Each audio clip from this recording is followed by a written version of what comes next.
I'd like to clarify a little bit more about the lower self and the higher self, just so we can get a better idea and understanding about these things. The lower self, like I said, is the subconscious mind of you, which is further connected to the subconscious mind of all human beings on the whole planet, which is further connected to the subconscious mind of the entire biosphere, of the entire consciousness of the whole planet. And as I now understand it, it is even further connected dimensionally inward toward the center of the earth through all the dimensional worlds that actually are a reflection of all that is outside the planet.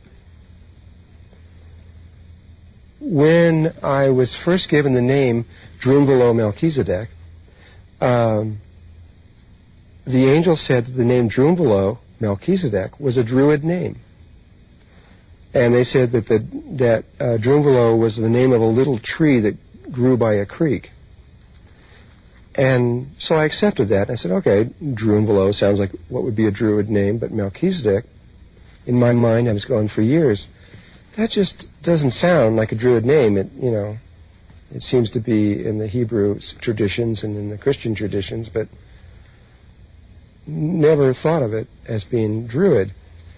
And when I was in England, at one point, and I had connected with Merlin and was studying and becoming aware of the ascension in the Druid tradition, they have a very similar process of initiation where you become connected to the trees, and specifically the oak trees and the fairies and the life. You start going through the same process, and eventually you ascend not away from the earth but toward the center of the earth. And I'm picking this book up and reading about their ascension process toward the center of the earth, where it says, right in this Druid book, that the Druids believed that in the very center of the earth was Melchizedek. Mine just about fell over when I saw that. And realizing that the two poles of the end, that they saw it the same way, but exact mirror image of the whole thing. And so when we're talking about lower self, we're really talking about a vast consciousness that extends down through all of life, but in a different way, and that appears to relate to us as human beings in a very childlike way, where the consciousness that comes from above, from the stars and the heavens and all the higher dimensional levels, appears to communicate to us from more like a father figure than a childlike figure. And the ancients also felt it was extremely important that ascension began away from the earth. And I'm still learning what this is all about. In fact, the whole aspect of Jesus coming onto the earth was that he was the first one to ascend away from the earth. And if you read the England tapes and see what that is all about, you'll begin to understand even more about what I'm talking about here.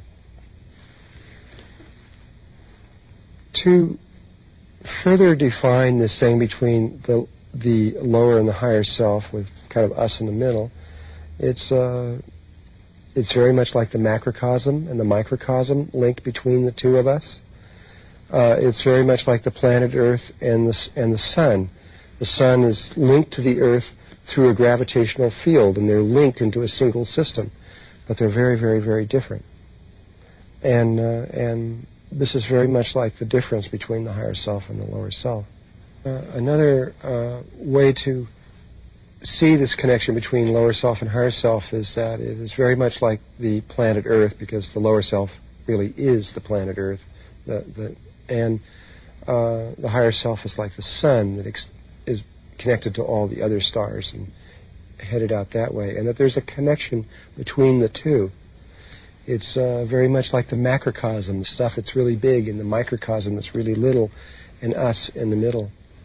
There were images of this all over the world, by the way.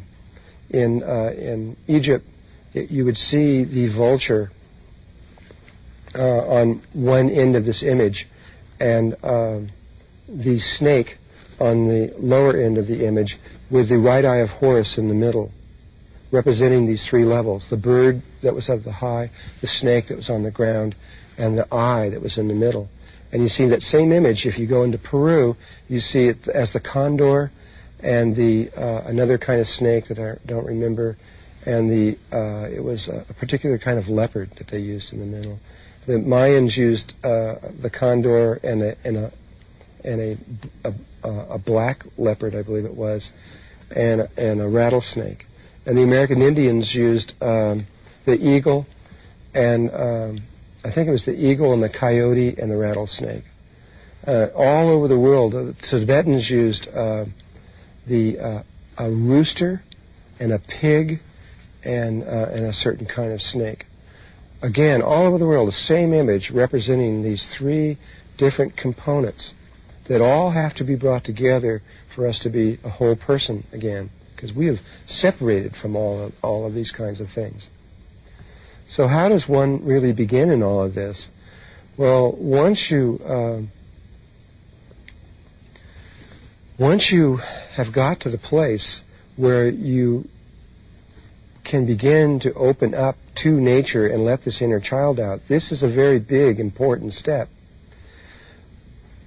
But if you allow your psychic side to begin to, if you can just trust in yourself psychically, there's lots of ways.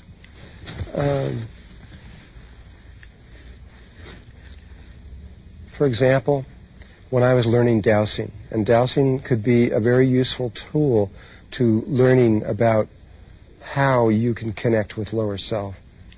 My teacher used to have this house, and it had shag rugs. It was a 2-story house. It was a big house. And his wife would take a corn kernel and hide it in the shag rug somewhere in the house. He could find it every time within 60 seconds. Time after time after time. And all he would do is just take a map of the house. And and I suggest that you do something like this. He'd take a map of the house and draw a rough thing of all the rooms. And he used 2 tools, a pendulum and a set of rods. You can either use the crossing rods or the bending ones like the sticks. And so she would hide it, and she says, okay, I hit it. And he would just go, where is it? He would ask where it was, and he would allow the pendulum to just move. You have to step aside, no ego. Just allow it to go, and it moves over, and it goes, and it'll pinpoint a spot. You then have to absolutely believe and trust. That's the place. So he would show which room it was and approximately where it was in the room. He would then run upstairs, go to that spot, which he knew was about so big, take his other rods and go, and then go down and just pull the corn kernel out. And I found I could do the same thing. There was nothing to it. And as soon as I did it one time, that was it. I did it another time, and wow, this is not just coincidence here.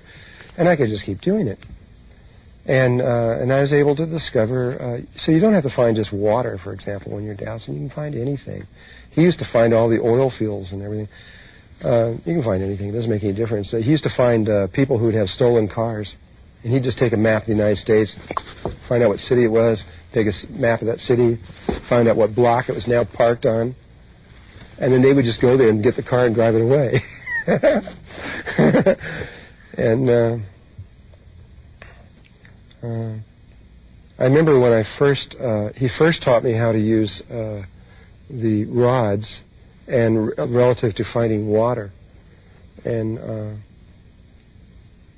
the excitement of feeling those rods pull over so much that the rod would break off at the end. I mean, the very thought of holding a stick out and have the end of it break off when you're holding it back here is impossible by anything that we know. Yet I used to break them, maybe 10 or 15 of them a day when I was doing this, because it would get so strong they'd break off. So I'd have to carry a whole bunch of them. Until I found out that you could use nylon rods that don't break and they work better. And